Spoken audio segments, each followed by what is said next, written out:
Okay, let's proceed. So we are Blue Sky Forex. We're part of Blue Sky Binary, an education, research, and trading group.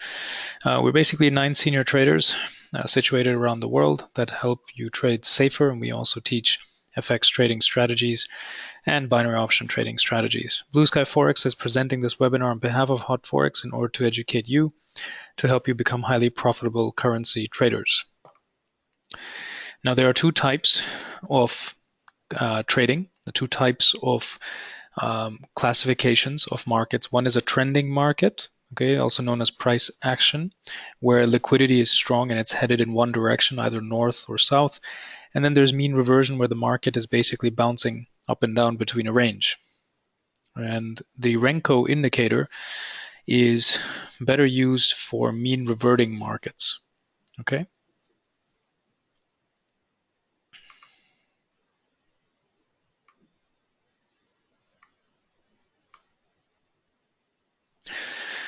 So what is Renko?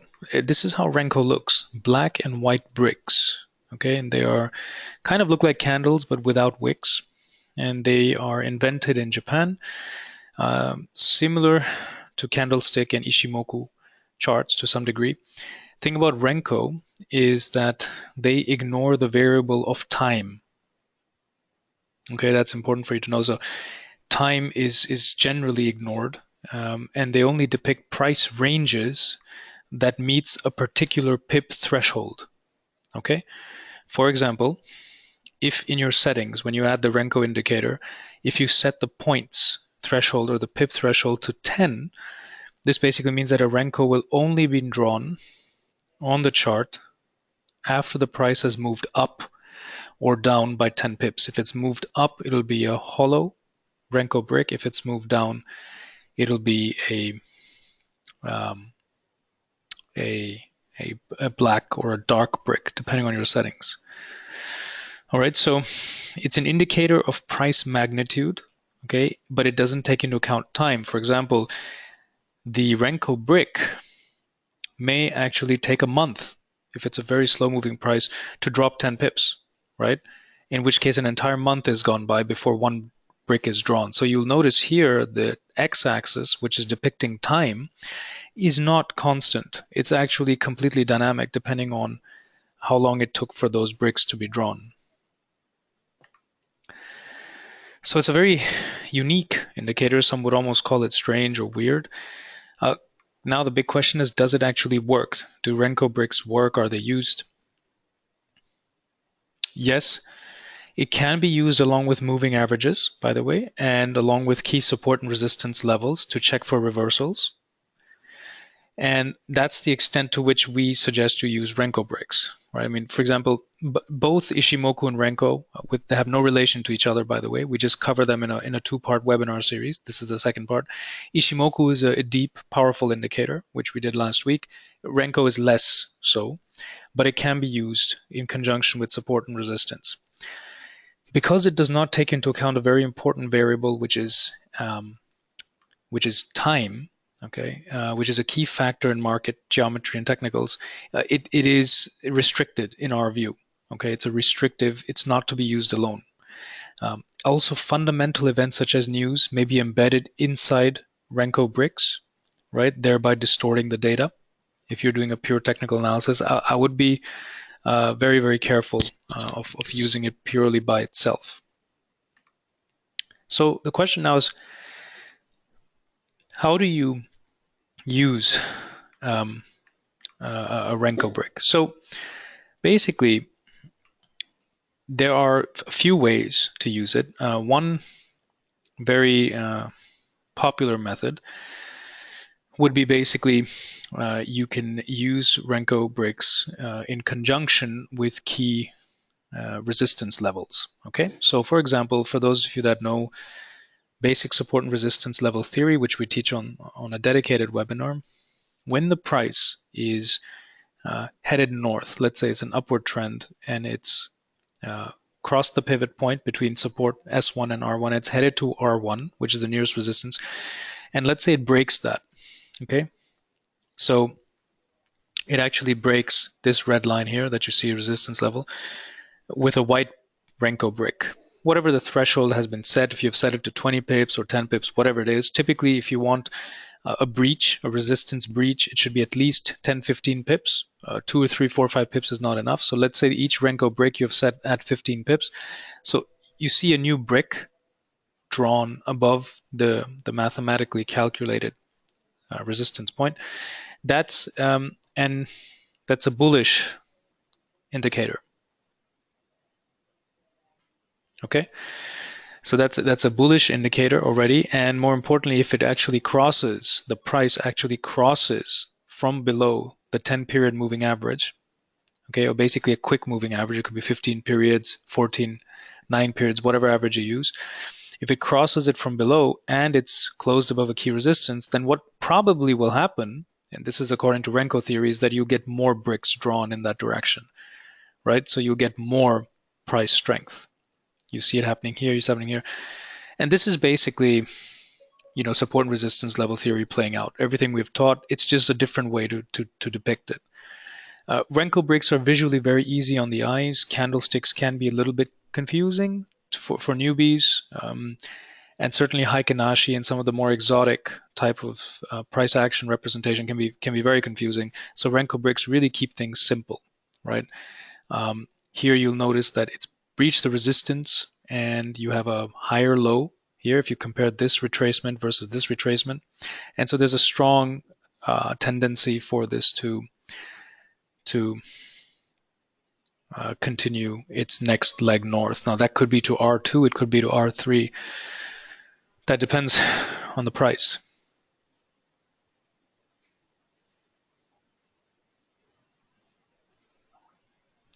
The second way to use this is actually to use a drop on the moving average as a bounce opportunity, as a resistance play. So it's as a mean reversion play. So for example, here you actually used it as a price action, a trend play, right? It broke the resistance and then you took a trade in the direction of the Renko constellation, where you took it at the first Renko or the second Renko.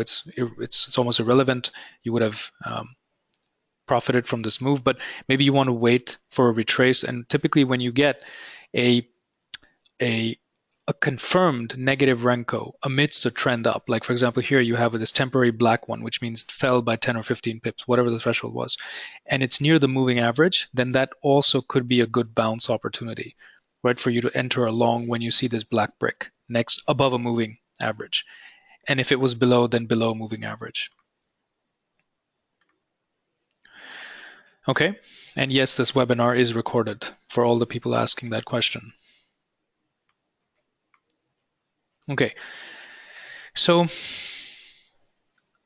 now the other way you could use it is Renko formations, right? So for example, if you get 3 Renko bricks at the same level, right, generally speaking, it marks a support. A new support level has been established, and generally what you'll see is price goes on to tag a new high.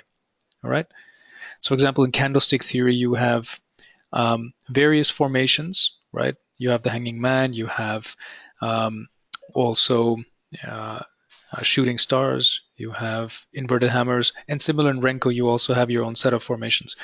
Those are less reliable in our experience. The best way to use Renko in our view would be how we've shown you here, in conjunction with the moving average and where price is, okay? And we would certainly not advise you to use Renko for short-term trades, scalping, if you're just going with 5 or 10 pips, because remember that Renko is time agnostic, right? So for example, one brick could take hours to be drawn in low liquidity markets, but it could also happen very quickly in a quickly moving market, right? So you certainly don't want to place stop losses based on Renko positioning, right? Based on Renko geometry. You want to place your stop losses, and we'll get to that now, more based on support and resistance levels or Bollinger Bands, everything we've taught you so far, right? The Renko is mainly an indicator of price action. Is the price in a mean reverting or is it in a trend? And that's something Renko can show you pretty decently. So you're kind of moving away from scalping when you're trading Renkos. It doesn't mean you can't scalp with Renkos, but generally speaking, you're kind of day trading. your positions are just maybe 1 or 2 a day, and your positions can go in for 50, 60, 70 pips. So you want to set your risk reward to 2 to 1 at least when you're trading using Renko bricks. You'll notice that Renko patterns last. Um, they're almost like waterfalls, right? Which means you can actually capture quite a few pips in that respect. Now, if you are trading a resistance breach, which is what we showed you here, this was a northern resistance breach, but it could also be a support breach, right? A southern trend beginning. Then what you basically would want to do is you would want to set your stop loss. Okay, so let's say you'd opened a long position after it breached here. You'd want to set your stop loss at the previous resistance, which is now the new support. Okay, or just maybe a few points below if you don't want to be whacked out. If you don't want your stop loss to be hunted out, and you basically would place it at the new support, which was the former resistance, which was broken. Okay, if you're playing a channel surfer, for example, if the Renko is bouncing off the 10-period moving average and you're entering longs here, or shorts if the trend is down, right? Everything I'm saying can be reversed for a short trend. Then you want to place your stop losses slightly below the 10-period moving average. If you have Bollinger Bands up, which I haven't put here, Bollinger Bands would map on very well here. You typically see here the upper band parallel north. You'll see the middle band next to the moving average, so you can place it at the Bollinger Band, right? The point is that place your stop losses relatively tight at logical nearby support and resistance levels, whether they're Bollinger based or mathematically calculated. Don't just place them on the bricks. It doesn't make too much sense. Okay, another thing is that you'll notice that if you're playing this as a trend or as a mean reversion indicator, very important that again, this move here, let's say you've set your pip threshold to 10 pips for each Renko break. This can happen in a minute if there's news, but this can also take hours and even a day sometimes if the liquidity is low and there's nothing, right? When you have very tight markets. So the thing to note is you're not going to be able to time your entries properly because the concept of time is just not there in Renko bricks. So don't place your pending orders or your market orders at Renko brick expectancies. Actually place them at where you believe the price is going to hit their support, near support resistance level. Wherever you believe you want to enter your trade, don't make it based off of the Renko bricks. Make it more off of the underlying indicator, for example, Bollinger Bands or support resistance indicator, or whatever you're using, moving average, crossover, to enter your trades, right? It's the same thing I said about stop loss. Now I'm telling you about your trade entry. You still are unlikely going to be picking the perfectly crisp entry for this. So, you will go out of the money. That's why, as I said, yes, keep your stops tight, but not 5 pips tight, maybe 15, 20, 25 pips tight. And you feel free to use dollar cost averaging, which just means that instead of opening, let's say, a 0.1 lot position, you would open 0.01, okay, which is a tenth of that, but 10 positions somewhere around where you believe the exhaustion will happen in the price, and then the Renko trajectory will change, right?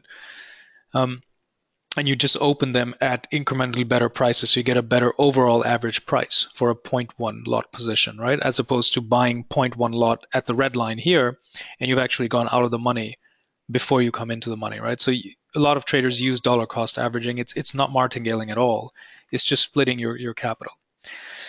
And you can certainly use trailing stops if you've been so fortunate to have a winner in terms of if you called it right, and it goes in your favor, then certainly use trailing stops to de-risk your position.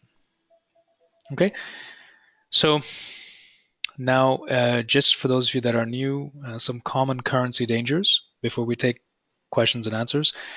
Be careful of expert advisors. We don't know any expert advisor that works properly using Ichimoku theory or Renko theory. For that matter, also candlestick theory. A fully autonomous robot that trades for you using purely Japanese formations, Japanese analysis. We haven't found one yet, so be careful. Definitely use a demo account if you come across one. Renko bricks are very basic. They are mathematically very, very elemental. There's no complexity in the indicators, so it's not really going to take over your account and make you into a millionaire, right? Just use it as any other indicator like you would, like RSI or something. Please note that longer term, it's very important that you understand all the technicals in the FX market if you want to compete properly. You should not have holes in your knowledge and just focus on one thing. You could certainly become a master of one or two indicators and chart patterns, but you should know all of them. Like with any science, like becoming a doctor or a pilot, you need to have knowledge of the entire human body. You need to have a knowledge of the skies, but then you can specialize, right? And that's what you should focus on doing when you become technical traders. I think those are it. I think that's pretty much what you need to know about the Renko. And we thank you for your time. It's now time for questions. And this is recorded. Okay. You can email webinars@hotforex.com for further queries. If you want us to do a specific webinar topic that we haven't covered yet, I think we've done over 50 now, different ones. But if you want a specific one, please let us know. Okay. So I'll take questions now. Okay, so I see a question from Elizabeth. How do you use Ichimoku with it? Elizabeth, we do Ichimoku in another webinar. We did it last week. That's been recorded. You can access it. Ichimoku has no relation to Renko. Okay, there's literally no relation. Ichimoku has it's a trend indicator and a signals line in one. Okay, and it shows support and resistance levels. So it's a composite indicator. This is not a composite. This is just a very basic indicator. Kyrul is asking, how do we get the Renko indicator? Renko should be already in your MT4. Just go under studies. If it's not, then you can just Google it. There are so many free Renko ones. Very, very basic maths go into it. So you can just attach it to your MT4 charts. Any other questions for anyone?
Okay, I see a question from Kairul. Can I have the Ichimoku PDF because I missed part 1 webinar? Yes, Kairul, you can email webinars@hotforex.com. They'll send you the webinar. Najibulo is saying, does it replace candlesticks? No, absolutely not. So candlesticks, in our view, are much better than Renko. They are more telling of the market. You can tell market behavior, sentiment between bulls and bears much better in a candlestick. You can't really in a Renko brick. Really, it's not one of the best indicators, the Renko. I mean, it has uses, but I wouldn't compare it to a candlestick.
Okay, I see a question from Ketapele. How can I get hold of recordings? Should I email webinars? Yes, Ketapele. That's correct. Okay, last call for questions. Final call for questions.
I see no further questions, so I will see you all next week. Take care.